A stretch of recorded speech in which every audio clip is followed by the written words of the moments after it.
முரசொலி தலையங்கம் 3/5/2025. இளையோர் அரசு அறிவின் அரசு. இந்திய ஆட்சிப்பணி அதிகாரிகளை உருவாக்கும் அரசாக தமிழ்நாடு அரசு செயல்பட்டு வருகிறது. விவசாய குடும்பத்தைச் சேர்ந்த நான் 8ஆம் வகுப்பு வரை அரசு பள்ளியில் படித்தேன்.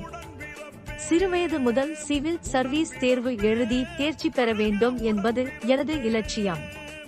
தமிழ்நாடு முதலமைச்சர் அறிமுகப்படுத்திய நான் முதல்வன் திட்டம் எனது லட்சியத்தை அடைய பயனுள்ளதாக இருந்தது. நான் முதல்வன் திட்டத்தை உருவாக்கி அதை செயல்படுத்தி வரும் தமிழ்நாடு முதலமைச்சருக்கு நன்றி என்று சொல்லி இருக்கிறார் மாணவி தீபிகா. IAS தேர்வுக்கு முதலில் நான் தனியாக படித்தேன். ஆனால் எனக்கு தேர்ச்சி கிடைக்கவில்லை. அதன் பிறகு நான் முதல்வன் திட்டத்தில் சேர்ந்து படித்தேன். கடின உழைப்பால் வெற்றி கிடைத்தது என்று சொல்லி இருக்கிறார் தமிழ்நாடு அளவில் முதலிடம் பிடித்த மாணவர் சிவச்சந்திரன். 2024 நடைபெற்ற குடிமைப் பணித் தேர்வை இந்திய அளவில் 5.83 லட்சம் பேர் எழுதினார்கள். இதில் 1009 பேர் முதன்மை தேர்வுக்கு தகுதி பெற்றுள்ளனர். இதில் தமிழ்நாட்டைச் சேர்ந்தவர்கள் 57 பேர். இந்திய குடிமைப் பணித் தேர்வுகளில் தமிழ்நாட்டைச் சேர்ந்த மாணவர்கள் எண்ணிக்கை மீண்டும் அதிகரிக்க தொடங்கி இருப்பது மகிழ்ச்சிக்குரிய செய்தி ஆகும். 2014 குடிமைப் பணித் தேர்வில் வெற்றி பெற்றவர்களில் 11 விழுக்காடு மாணவர்கள் தமிழ்நாட்டைச் சேர்ந்தவர்கள். 2017 இது 7 விழுக்காடாக குறைந்தது. 2019 ஆண்டில் 6.69 விழுக்காடாக இறங்கியது. 2020 ஆண்டில் 5 விழுக்காடாக தேய்ந்தது. 2021 திமுக அரசு அமைந்த பிறகு இதில் மிகுந்த கவனம் செலுத்தப்பட்டது. அனைத்து மாணவர்களையும் தனித்திறமை கொண்டவர்களாக மாற்ற நான் முதல்வன் என்ற திட்டத்தை மாண்புமிகு முதலமைச்சர் மு.க. ஸ்டாலின் அவர்கள் தொடங்கினார்கள். இதில் தனிப்பிரிவாக IAS தேர்வு எழுதும் மாணவர்களுக்கு பயிற்சி தரப்பட்டது. நான் முதல்வன் போட்டித் தேர்வுகள் பிரிவை மார்ச் 7, 2023 அன்று துணை முதலமைச்சர் உதயநிதி அவர்கள் தொடங்கி வைத்தார். அதன் வெற்றியைத்தான் இப்போது நாம் பார்க்க தொடங்கி இருக்கிறோம். தமிழ்நாட்டைச் சேர்ந்த சிவச்சந்திரன் என்ற மாணவர் மாநிலத்தில் முதலிடமும் அகில இந்திய அளவில் 23ஆம் இடமும் பெற்றுள்ளார். மோனிகா என்ற மாணவி இந்திய அளவில் 39ஆம் இடம் பெற்றுள்ளார். இருவரும் தமிழ்நாடு அரசின் நான் முதல்வன் திட்டத்தின் கீழ் பயிற்சி பெற்றுள்ளது குறிப்பிடத்தக்கது. நான் முதல்வன் திட்டத்தின் கீழ் படித்த 134 பேர் நேர்முக தேர்வுக்கு சென்ற நிலையில் 50 பேர் தேர்வில் தேர்ச்சி பெற்றுள்ளார்கள். தமிழ் வழியில் தேர்வு எழுதிய காமராஜ், சங்கர பாண்டியன் உள்ளிட்டோரும் தேர்ச்சி பெற்றுள்ளனர். அண்ணா நிர்வாக பணியாளர் கல்லூரியில் நடைபெற்ற நிகழ்ச்சியில் நான் முதல்வன் திட்டம் மற்றும் தமிழ்நாடு அரசால் நடத்தப்பட்டு வரும் அகில இந்திய குடிமைப் பணித் தேர்வு பயிற்சி மையத்தில் பயிற்சி பெற்று இந்திய குடிமைப் பணித் தேர்வில் வெற்றி பெற்ற 50 மாணவியர்களுக்கு பாராட்டுச் சான்றிதழ்களை முதலமைச்சர் மு.க. ஸ்டாலின் அவர்களும் துணை முதலமைச்சர் உதயநிதி அவர்களும் வழங்கி வாழ்த்தினார்கள்.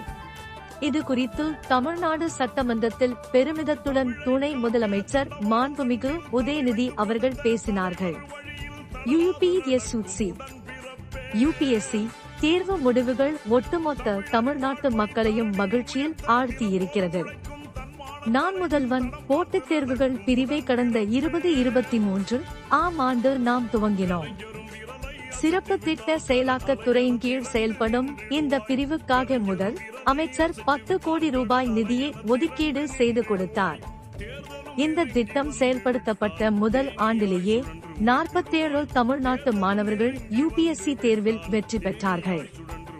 இது முந்தைய ஆண்டுகளை விட கிட்டத்தட்ட 30% அதிகமானதாகும்.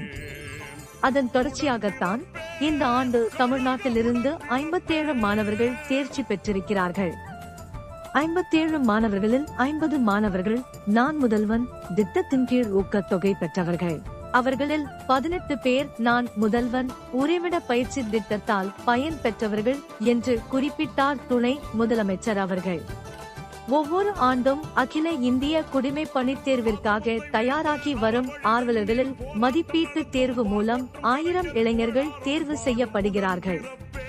முதல்நிலை தேர்வுக்கு தயாராவதற்கு ஒவ்வொரு மாணவருக்கும் 10 மாதங்களுக்கு மாதம் 7,500 ரூபாய் வீதம் மொத்தம் ரூ.75,000 அரசு வழங்கி வருகிறது.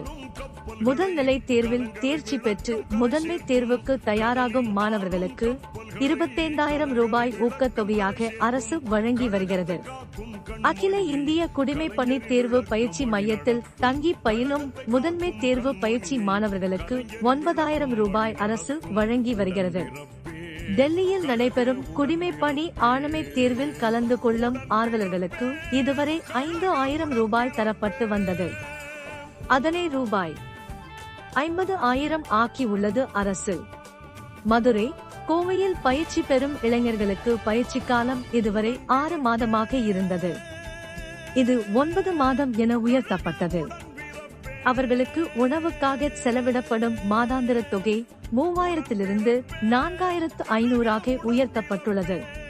சென்னை அண்ணா நகரில் 4,000 சதுர அடி பரப்பில் 200 மாணவர்கள் அமர்ந்து படிக்கும் வகையில் குளிரூட்டப்பட்ட படிப்பகம் நான் முதல்வன் திட்டம் வாயிலாக தொடங்கப்பட்டு செயல்பட்டு வருகிறது. சென்னை செனாய் நகர் பகுதியில் 500 மாணவர்கள் தங்கி பயிலக்கூடிய வகையில் அனைத்து நவீன வசதிகளுடன் ஒரு பயிற்சி மையம் 40 கோடி மதிப்பீட்டில் அமைக்கப்படும் என்று முதலமைச்சர் அவர்கள் அறிவித்துள்ளார்கள். இந்திய குடிமை பணி தேர்வில் தமிழ்நாட்டு மாணவர்கள் வென்று இந்திய ஆட்சி பணி பதவிகளை கைப்பற்ற மாண்புமிகு முதலமைச்சரும் மாண்புமிகு துணை முதலமைச்சரும் உறுதி ஏற்று செயல்பட்டு வருகிறார்கள். இது தமிழ்நாட்டு இளைஞர்கள் மத்தியில் மிகுந்த வரவேற்பை பெற்றுள்ளது. இளைஞர் அரசாக, அறிவின் அரசாக செயல்படுவதாக இளைஞர்கள் பாராட்டி வருகிறார்கள். கழகத்தை காக்கும் கண்மணியை கலைஞரின் விளக்கம் வழி நடத்தும் உடன்